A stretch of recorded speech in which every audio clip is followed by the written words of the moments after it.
ಶ್ರೀ ಗುರುಭ್ಯೋ ನಮಃ ಹರಿ ಓಂ. ಓಂ ನಮಃ ಸೂರ್ಯ ಪಿತಾಮಹೋ ವ್ಯಾಸಃ ವಸಿಷ್ಠೋ ತ್ರಿಪರಾಶರಃ ಕಶ್ಯಪೋ ನಾರದೋ ಗಾರ್ಗ್ಯಮರೀಚಿರ್ಮುನಿರಂಗಿರಾಃ ಲೋಮಶಃ ಪೌರುಷಶ್ಚೈವ ಚವನೋ ಜವನೋ ಭೃಗುಃ ಶವನಕೋಷ್ಟಾದಿಶಶ್ಚೇತಿ ಜ್ಯೋತಿಷ್ಶಾಸ್ತ್ರಪ್ರವರ್ತಕಾಃ. ನಮೋ ಋಷಿಭ್ಯಃ ನಮೋ ಮಹದ್ಭ್ಯಃ. ಪ್ರಿಯ ಭಗವಂತ ಶುಭವನ್ನು ಉಂಟು ಮಾಡಲಿ.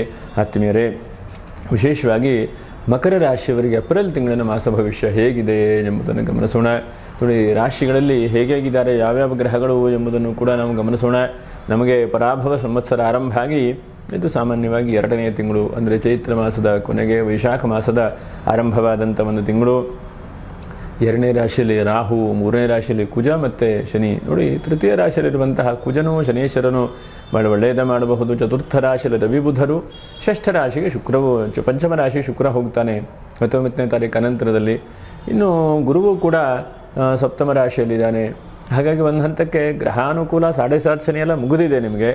ನಕ್ಷತ್ರಗಳು ಯಾವ್ಯಾವುದಪ್ಪ ಅಂತಂದರೆ ಉತ್ತರಾಷಾಢ, ಶ್ರವಣ, ಧನಿಷ್ಠ, ಈ 3 ನಕ್ಷತ್ರದವರು ವಿಡಿಯೋ ಮುಗಿಯವರೆಗೂ ಕೂಡ ನೀವು ನೋಡ್ತಾ ಇರಿ. ಇದು ನಕ್ಷತ್ರ ಪರಿಹಾರಗಳು ಏನು ಎಂಬುದನ್ನು ಕೂಡ ತಿಳ್ಕೊಳ್ಳುವಂತಹ ಪ್ರಯತ್ನ ಮಾಡೋಣ. ನೋಡಿ, ಏನೇನು ಹಬ್ಬ ಹರಿದಿನಗಳು. 1ನೇ ತಾರೀಕಿಗೆ ಬೆಂಗಳೂರಿನ ಕರಗ ಇದೆ. 2ನೇ ತಾರೀಕು ಚಿತ್ರಾ ಪೌರ್ಣಿಮೆ, ಹಾಗೆ 5ನೇ ತಾರೀಕಿಗೆ ಸಂಕಷ್ಟರ ಚತುರ್ಥಿ, 13ನೇ ತಾರೀಕಿಗೆ ಸರ್ವೇಶಾಂ ಏಕಾದಶಿ, 14ನೇ ತಾರೀಕು ಸೌರ ಯುಗಾದಿಯೂ ಕೂಡ ಇದೆ. ಇನ್ನು 15ನೇ ತಾರೀಕಿಗೆ ಪ್ರದೋಷ, 17ನೇ ತಾರೀಕಿಗೆ ಅಕ್ಷತೃತೀಯ ಅಮಾವಾಸ್ಯೆ ಇದೆ. ಹಾಗೆ 20ನೇ ತಾರೀಕಿಗೆ ಅಕ್ಷತೃತೀಯ ಬಹಳ ವಿಶೇಷವಾದಂಥ ಒಂದು ದಿವಸ. 21ಕ್ಕೆ ಆಚಾರ್ಯ ಶಂಕರರ ಜಯಂತಿ, 22 ರಾಮಾನುಜಾಚಾರ್ಯ ಜಯಂತಿ ಇದೆ. ಹಾಗೆ 26 ವಾಸವಾಂಬ ನಿಮಿಷಾಂಬ ಜಯಂತಿ, 27 ಬೃಹಸ್ಪತಿ ಜಯಂತಿ, 30ನೇ ತಾರೀಕಿಗೆ ಚಾಂದ್ರ ನರಸಿಂಹ ಜಯಂತಿ ಇದೆ. ಹೀಗೆಲ್ಲ ಹಬ್ಬ ಹರಿದಿನಗಳಿದೆ.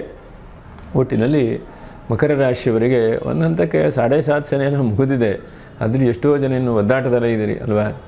ಹಾಗೆ ಯೋಚನೆ ಮಾಡ್ತಾ ಹೋದರೆ 7.5 ಶನಿ ಇದ್ದಾಗೆ ಭಾಳಷ್ಟು ಜನಕ್ಕೆ ಚೆನ್ನಾಗಿತ್ತು ಎಂಬುದನ್ನು ಕೂಡ ಭಾಳಷ್ಟು ಜನ ಕಮೆಂಟ್ ಮಾಡಿದ್ದನ್ನು ಕೂಡ ಗಮನಿಸಿದ್ದೇನೆ.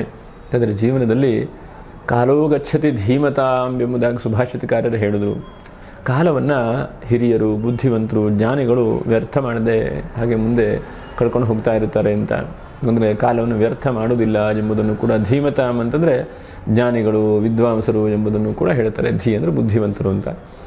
ಹಾಗಾಗಿ ನೀವು ಈ ತಿಂಗಳಲ್ಲಿ ಕಾಲವನ್ನು ವ್ಯರ್ಥ ಮಾಡದೇ ಇದ್ದ ಹಾಗೆ ಮನುಷ್ಯ ಪ್ರಯತ್ನವನ್ನು ಜಾಸ್ತಿ ಮಾಡ್ತಾ ಹೋಗಬೇಕು. ಯಾಕಂದರೆ ಈಗ ನಿಮಗೆ ಗ್ರಹಸ್ಥಿತಿ ನೋಡಲಿಕ್ಕೆ ಹೋದರೆ ಅಂಥ ತೀರಾ ಜಟಿಲವಾದಂಥ ಪರಿಸ್ಥಿತಿ ಏನೂ ಕೂಡ ಇಲ್ಲ ನಿಮಗೆ. ಪಂಚಮದ ಶುಕ್ರ, ಚತುರ್ಥದ ರವಿ ಬುಧರು ಇವರೆಲ್ಲ ಒಂದು ಹಂತಕ್ಕೆ ನಿಮಗೆ ಒಳ್ಳೆಯದನ್ನೇ ಮಾಡಬೇಕು. ಶನೈಶ್ವರನು ನೋಡಿ, ಹಿಂದೆಲ್ಲ 7.5 ಶನಿ ಬಹಳಷ್ಟು ಒದ್ದಾಟ ಹೀಗೆಲ್ಲ ಇತ್ತು ನಿಮಗೆ, ಇಲ್ಲ ಅಂತಲ್ಲ. ಆದರೆ ಈಗೆಲ್ಲ ಒಂದಂತ ಕ್ಲಿಯರ್ ಆಗ್ತಾ ಬಂದಿದೆ. ಹಾಗಾಗಿ ಈ ತಿಂಗಳಲ್ಲಿ ಏನೇನು ನಿಮಗೆ ಲಾಭಾಂಶ ಸಿಗಬಹುದು. 1ನೇದಾಗಿ ಭ್ರಾತೃಗಳಿಂದ ಅನುಕೂಲ. ನಿಮ್ಮ ಅಣ್ಣ, ತಮ್ಮ, ಅಕ್ಕ, ತಂಗಿ ಇಂಥವರು ಯಾರ್ಯಾರಿದ್ದಾರೋ ಸೋದರರಿಂದ ನಿಮಗೆ ಹೆಚ್ಚಿನದಾದಂತಹ ಅವಕಾಶಗಳು, ಅಭಿವೃದ್ಧಿ ಆಗುವಂಥ ಸಾಧ್ಯತೆಗಳು. ಏನೋ ಸೋದರಲ್ಲಿ ಕಿರಿಕಿರಿ ಆಗಿದೆ, ಅಥವಾ ಏನೋ ಜಮೀನಿನ ವ್ಯಾಜ್ಯಗಳಾಗಿದೆ, ಅಥವಾ ಜಮೀನನ್ನು ಬಹಳಷ್ಟು ತಲೆ ಮೇಲೆ ಉಲ್ಟಾ ಹೊಡಿತಾ ಇದೆ, ನೀವು ಅದನ್ನು ಮಾರಬೇಕು ಅಂತ ನಿಮ್ಮ ಅಣ್ಣನೋ ತಮ್ಮನೋ ಅವರೋ ಇವರೋ ಬೇಡ ಅಂಥೇಳಿ. ಇಂತಹ ಏನೇನು ಸಮಸ್ಯೆಗಳಿದೋ ಅಂತಹ ಸಮಸ್ಯೆಗಳಿಗೆಲ್ಲ ಪರಿಹಾರ ಈ ತಿಂಗಳಲ್ಲಿ ಸಿಗುವಂಥ ಚಾನ್ಸಸ್ಸು. ಹಾಗಾಗಿ ನೀವು ಬಹಳ ಮುಖ್ಯವಾಗಿ ಸೋದರರಿಂದ ಅನುಕೂಲ ಈ ತಿಂಗಳಲ್ಲಿ ಆಗುವಂಥದ್ದು. ಹಾಗೆ 2ನೇ ರಾಶಿಯಲ್ಲಿ ರಾಹು ಇದ್ದಾನೆ. ಸ್ವಲ್ಪ ಕುಟುಂಬದ ವತಿಯಿಂದ ಅನುಕೂಲ ಆಗುವಂಥದ್ದು, ಸ್ವಲ್ಪ ಜಾಸ್ತಿ ಹಣಕಾಸು, ಕೈ ತುಂಬ ಹಣ ಬರುವಂಥ ಸಾಧ್ಯತೆ ಇಲ್ಲಿಂದ ಬರಬಹುದು. 1ನೇದಾಗಿ ನೋಡಿ, ಹಿಂದೆ ಪಿತ್ರಾರ್ಜಿತವಾದಂಥ ಆಸ್ತಿ ಏನಾದ್ರು ಬರುವಂಥ ಸಾಧ್ಯತೆಗಳು, ಅಥವಾ ನಿಮಗೆ ಹಿಂದೆ ಬಹಳಷ್ಟು ಕಷ್ಟ ಇದ್ದಾಗ ಇನ್ನೊಬ್ಬರಿಗೆ ಸಹಾಯ ಮಾಡಿ ನೀವು ಬರಲಿಲ್ಲ, ನೀವೇ ಕಷ್ಟದಲ್ಲಿದ್ದಾಗೂ ನೀವು ಕೊಟ್ಟಂಥ ದುಡ್ಡು ನಿಮಗೆ ಬರಲಿಲ್ಲ ಅಲ್ವಾ? ಹೌದಲ್ವ? ನೀವೆಲ್ಲ ಒಳ್ಳೇದು ಮಾಡಿದ್ರಿ ಅಂತ ಇಟ್ಕೊಳ್ಳಿ, ಆದರೆ ನೀವು ಕೊಟ್ಟಂಥ ದುಡ್ಡೇ ನೀವು ಬರಲಿಲ್ಲ. ಆದರೆ ಈ ತಿಂಗಳಲ್ಲಿ ಸ್ವಲ್ಪ ಹಿಂದೆ ನೀವು ಕೊಟ್ಟಂತಹ ಹಣ, ಅಥವಾ ಪಿತ್ರಾರ್ಜಿತವಾದಂಥ ಆಸ್ತಿ, ಅಥವಾ ಏನೋ ಕಾನೂನಿನ ರೀತಿಯಲ್ಲಿ ಏನೋ ಒಂದು ಹೋರಾಟ ಮಾಡಿ ಗೆದ್ದು ಒಂದು ಫೈನಲ್ ಆಗುವಂಥ ಸಾಧ್ಯತೆಗಳು. ಇದು ಬಹಳ ಮುಖ್ಯವಾಗಿ ನಿಮಗೆ ಈ ತಿಂಗಳಲ್ಲಿ ಎಲ್ಲೋ ಒಂದು ಲಾಭಾಂಶಗಳ ಕಡೆ ಹೋಗಬಹುದು. ಮತ್ತು ಕಾನೂನಾತ್ಮಕವಾದಂಥ ಹೋರಾಟಗಳು. ಎಷ್ಟೋ ಜನಕ್ಕೆ ಹಿಂದೆ ಕೆಲವೊಂದು ಸಲ ಗೆದ್ರಿ, ಕೆಲವೊಂದು ಸಲ ತೊಂದರೆಗೆ ಬಿದ್ದಿರಿ. ಯಾವುದೋ ಒಂದು ಗಾಡಿಯೋ, ವ್ಯವಹಾರವೋ, ಆಕ್ಸಿಡೆಂಟೋ, ಕಿರಿಕಿರಿಯೋ ಚೆನ್ನಾಗಿದ್ರಿ, ಯಾವುದೋ ಒಂದು ಗಾಡಿ ಟಚ್ ಆಗಿ ಸುಮ್ಮನೆ ಕೋರ್ಟು ಕಚೇರಿ ಅಲೆವಾಗಾಗಿತ್ತು ಅಂತಂದರೆ ಅದು ಕೂಡ ಯಾವುದೋ ಒಂದು ರೀತಿಯಲ್ಲಿ ಪರಿಹಾರಕ್ಕೆ ಸಿಗುವಂಥ ಹಂತ ಇದೆ. ಎಷ್ಟೋ ಸಲ ಸಣ್ಣ ಸಣ್ಣ ವಿಷಯಗಳೇ 5 ವರ್ಷ 10 ವರ್ಷ ಹಿಂಗೆ ಎಳೀತಾ ಇರುತ್ತೆ.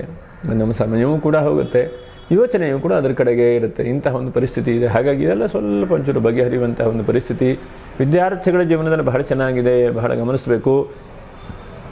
ಚೆನ್ನಾಗಿ ಕೋರ್ಸ್ ಮಾಡಿದಿರಿ, ಚೆನ್ನಾಗಿ ಓದ್ತಾ ಇದ್ರಿ, ಚೆನ್ನಾಗಿ ಸರ್ಟಿಫಿಕೇಟು ಕೂಡ ನಿಮಗೆ ಬಂದಿದೆ, ಮಾರ್ಕ್ಸ್ ಏನೋ ಬಂದಿದೆ. ಹಾಗಾಗಿ ಒಂದು ಹಂತಕ್ಕೆ ವಿದ್ಯಾರ್ಥಿಗಳು ಖುಷಿ ಸಂತೋಷ ಇದೆ ನಿಮಗೆ.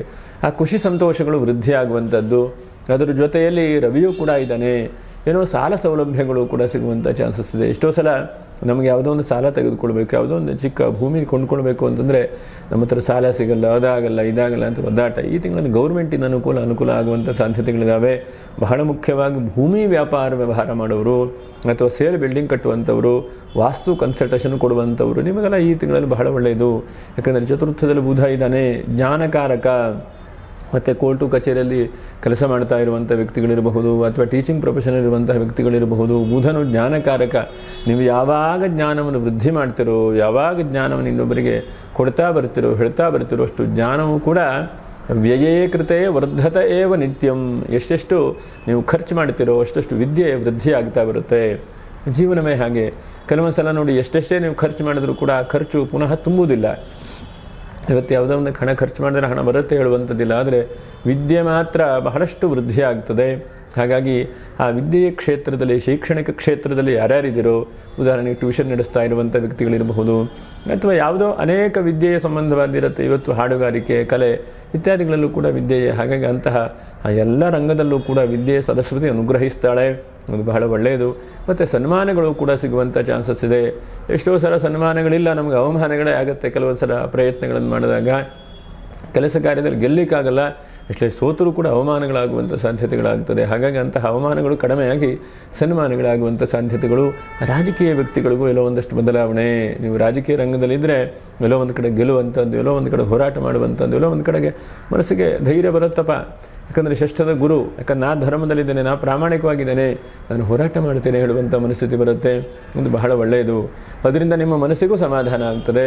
ಮತ್ತು ಷಷ್ಠರಾಶಿಯಲ್ಲಿ ಗುರು ಇದ್ದಾಗ ರೋಗ ಬಹಳ ಮುಖ್ಯವಾಗಿ ಏನೋ ಒಂದಷ್ಟು ಕರಳಲು ಸಣ್ಣ ಪುಟ್ಟ ತೊಂದರೆಗಳು ಅಥವಾ ಮಲಮೂತ್ರ ವಿಸರ್ಜನೆ ತೊಂದರೆಗಳು ಇಂತಹದ್ದೆಲ್ಲ ಇದ್ದರೆ ಅದು ಸ್ವಲ್ಪ ದೂರ ಆಗುವಂಥ ಸಾಧ್ಯತೆಗಳು.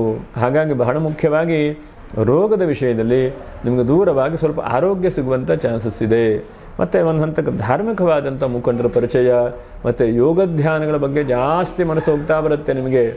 ಯೋಗ, ಧ್ಯಾನ, ಪ್ರಾಣಾಯಾಮ ಇತ್ಯಾದಿಗಳು ಭಾಳಷ್ಟು ರೀತಿಯಾಗಿ ಬರ್ತಾ ಇರುತ್ತೆ ನಿಮಗೆ.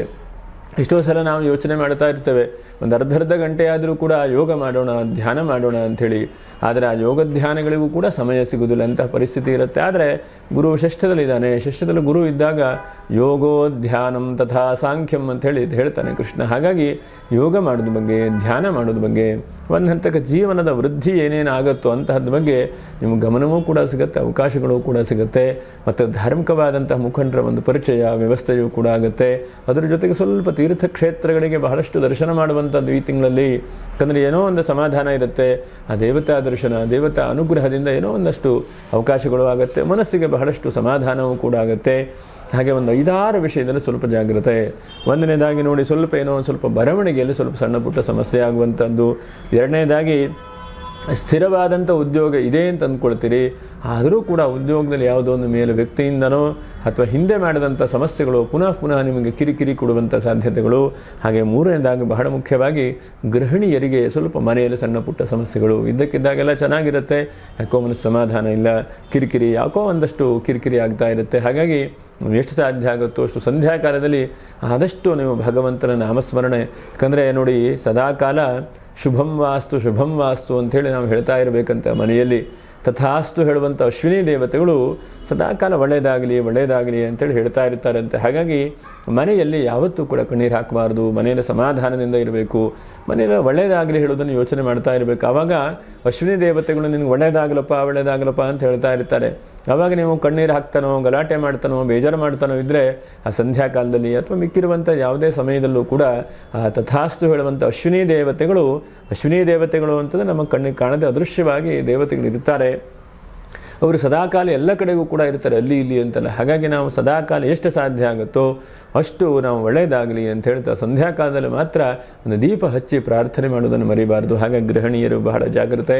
ಹಾಗೆ 4ನೇದಾಗಿ ಬಹಳಷ್ಟು ಶಿವನನ್ನು ನೀವು ಧ್ಯಾನ ಮಾಡ್ತಾ ಇದ್ದೀರಿ, ಆದರೂ ಕೂಡ ಕೆಲವೊಂದಷ್ಟು ನೀವು ಹರಕೆ ಮಾಡಿರೋದು ಇತ್ಯಾದಿಗಳೆಲ್ಲ ಎಷ್ಟೋ ಮರ್ತು ಹೋಗುತ್ತೆ. ಹಾಗಾಗಿ ಏನೇ ಒಂದು ಪ್ಲ್ಯಾನ್ ಮಾಡಿ, ಏನೇ ಒಂದು ಹರಕೆ ಮಾಡಿ, ನಿಮ್ಮ ಕೈಲಾದರೂ ಒಂದು ಕಡೆಗೆ ಅದು ಬರೆದಿಟ್ಕೊಂಡ್ಬಿಡಬೇಕು. ಯಾಕಂದರೆ ಜಂಜಾಟದ ಜೀವನ, ಒಂದು ಹಂತಕ್ಕೆ ಕೆಲಸವನ್ನು ಮಾಡ್ತೇವೆ, ಒಂದು ಹಂತಕ್ಕೆ ಕೆಲಸ ಬಿಟ್ಟು ಹೋಗಿಬಿಡುತ್ತೆ. ಹಾಗಾಗಿ ನಮಗೇನಾಗಿದೆ, ಸಂಕಟ ಬಂದಾಗ ವೆಂಕಟರಮಣ ಅಂಥೇಳಿ ಹೇಳ್ತಾರೆ. ಹಾಗಾಗಿ ಕೆಲವೊಂದು ಸಲ ಕಷ್ಟ ಬಂದಾಗ ಮಾತ್ರ ದೇವರನ್ನು ಹೋಗ್ತೇವೆ, ಮಿಕ್ಕಿದ ಸಮಯದಲ್ಲಿ ದೇವರನ್ನು ಹೋಗುವುದಲ್ಲ, ಏನೂ ಪ್ರಯತ್ನ ಮಾಡೋದಿಲ್ಲ. ಇಂತಹ ಒಂದು ಪರಿಸ್ಥಿತಿ ನಮ್ಮದು, ನಷ್ಟ ಪರಿಸ್ಥಿತಿ. ಹಾಗಾಗಿ ಯಾವತ್ತೂ ಕೂಡ ಏನೇನು ನೀವು ಸಂಕಲ್ಪ ಮಾಡಿದಿರಿ ಒಂದು ಕಡೆ ಬರೆದಿಟ್ಕೊಳ್ಳುವಂಥದ್ದು, ಅದರ ಜೊತೆ ಏನು ಪ್ಲ್ಯಾನ್ ಮಾಡಬೇಕು ಹೇಳುವುದನ್ನು ಬರೆದಿಟ್ಕೊಂಡ್ಬಿಡುವಂಥದ್ದು, ಮತ್ತು ವರ್ಷಕ್ಕೊಮ್ಮೆ ಆದರೂ ಕೂಡ ನಿಮ್ಮ ಕುಲದೇವರನ್ನು ಮರೆಯದಿದ್ದ ಹಾಗೆ ಪ್ರಾರ್ಥನೆ ಮಾಡೋದು, ನಮಸ್ಕಾರ ಮಾಡುವಂಥದ್ದು, ಇದನ್ನೆಲ್ಲ ನಿಯಮಗಳನ್ನು ಇಟ್ಕೊಂಡಾಗ ನಿಮ್ಮ ಮಕ್ಕಳು ಮೊಮ್ಮಕ್ಕಳು ಅದೇ ಥರ ನಡ್ಕೊಂಡು ಹೋಗ್ತಾರೆ. ನೀವು ಅದನ್ನೇ ಸರಿಯಾಗಿ ಮಾಡಿಲ್ಲ ಅಂತಾದರೆ ಮುಂದಿನ ದಾರಿಗಳಾಗುವುದಿಲ್ಲ, ತುಂಬ ಕಷ್ಟವಾಗ್ತದೆ. ಹಾಗಾಗಿ ಇದಿಷ್ಟು ಪ್ಲ್ಯಾನನ್ನು ಪ್ರಯತ್ನಗಳನ್ನು ಮಾಡ್ತಾ ಹೋಗಿ. ಹಾಗೆ ನಕ್ಷತ್ರ ಪರಿಹಾರಗಳು ಏನು ಎಂಬುದನ್ನು ಕೂಡ ನಾವು ಗಮನಿಸೋಣ. ನೋಡಿ, ಉತ್ತರಾಷಾಢ ನಕ್ಷತ್ರದವರು ಎಷ್ಟು ಸಾಧ್ಯ ಆಗುತ್ತೋ ಅಷ್ಟು ಸಂಕಷ್ಟರ ಚತುರ್ಥಿ ದಿವಸ ಬೆಳಗ್ಗೆ ಎದ್ದು ಗಣೇಶನಿಗೆ ಗರಿಕೆಯನ್ನು ಹಾಕಿ ಪ್ರಾರ್ಥನೆ ಮಾಡುವಂಥ ಪ್ರಯತ್ನವನ್ನು ಮಾಡಿ. ಹಾಗೆ ಶ್ರವಣ ನಕ್ಷತ್ರದವರು ನಿಮ್ಗೆ ಎಷ್ಟು ಸಾಧ್ಯ ಆಗುತ್ತೋ ಅಷ್ಟು ನಕ್ಷತ್ರದ ಆ ದಿವಸ ಒಂದು ಪ್ಲ್ಯಾನ್ ಮಾಡಿಕೊಳ್ಳಿ, ನಾನು ಮುಂದೆ ಇದನ್ನು ಮಾಡ್ತೇನೆ ಅಂಥೇಳಿ. ಆದಷ್ಟು ನಿಮ್ಮ ಕುಲದೇವರನ್ನೇ ಪ್ರಾರ್ಥನೆ ಮಾಡಿ, ಅಥವಾ ಲಕ್ಷ್ಮೀನಾರಾಯಣ ದೇವರನ್ನು ಪ್ರಾರ್ಥನೆ ಮಾಡಿ. ಲಕ್ಷ್ಮೀನಾರಾಯಣ ದೇವರ ಅನುಗ್ರಹವು ಕೂಡ ಬಹಳ ಶುಭವಾದದ್ದೇ, ಒಳ್ಳೆಯದೇ, ಅದರಿಂದನೂ ಕೂಡ ಒಳ್ಳೆಯದಾಗ್ತದೆ. ಇನ್ನು ಧನಿಷ್ಠ ನಕ್ಷತ್ರದವರು ಎಷ್ಟು ಸಾಧ್ಯ ಆಗುತ್ತೋ ಅಷ್ಟು 20ನೇ ತಾರೀಕು ನಕ್ಷತ್ರತೆ ಇದೆ, ಆ ದಿವಸ ಒಂದು ಸಂಧ್ಯಾಕಾಲದಲ್ಲಿ ಒಂದು ತುಪ್ಪ ದೀಪ ಹಚ್ಚಿ ಪ್ರಾರ್ಥನೆ ಮಾಡಿಕೊಡಿ. ಆ ಭಗವಂತನ ಅನುಗ್ರಹದಿಂದ ಈ ಅಕ್ಷತವಾದಂಥ ದುಃಖಯ ನಾಶ ಇಲ್ಲದೇ ಇದ್ದಂಥ ಜೀವನ ಆಗಲಿ, ಎಲ್ಲವೂ ಕೂಡ ವೃದ್ಧಿಯಾಗಲಿ. ಮನುಷ್ಯನಿಗೆ ಕಷ್ಟ ನಷ್ಟ ಸಮಸ್ಯೆಗಳೆಲ್ಲ ಬರುತ್ತೆ, ಅಂತಹ ಕಷ್ಟ ನಷ್ಟ ಸಮಸ್ಯೆಗಳನ್ನು ಆ ಭಗವಂತನು ಪರಿಹಾರ ಮಾಡಿ ಅನುಗ್ರಹವನ್ನು ನಮ್ಮ ಕಡೆಗೆ ಭಗವಂತನ ಅನುಗ್ರಹಿಸಲಿ ಅಂಥೇಳಿ ಭಕ್ತಿಯಿಂದ ಪ್ರಾರ್ಥನೆ ಮಾಡಿಕೊಳ್ಳಿ. ಒಟ್ಟಿನಲ್ಲಿ ಭಗವಂತನ ಅನುಗ್ರಹದಿಂದ ಮಂಗಲವಾಗಲಿ. ಅನೇಕ ಕಷ್ಟ ನಷ್ಟ ತೊಂದರೆಗಳೆಲ್ಲ ಪರಿಹಾರ ಮಾಡುವಂಥ ಶಕ್ತಿಯನ್ನು ಕೂಡ ಆ ಭಗವಂತನ ಅನುಗ್ರಹಿಸಲಿ ಅಂತ ಹೇಳ್ತಾ ಮುಂದಿನ ವಿಡಿಯೋದಲ್ಲಿ ಭೇಟಿ ಮಾಡೋಣ. ನಮಸ್ಕಾರ. ಲೋಕ ಸಮಸ್ತ ಸುಖಿನೋ ಭವಂತು, ಸಮಸ್ತ ಸನ್ಮಂಗಲಾನಿ ಭವಂತು.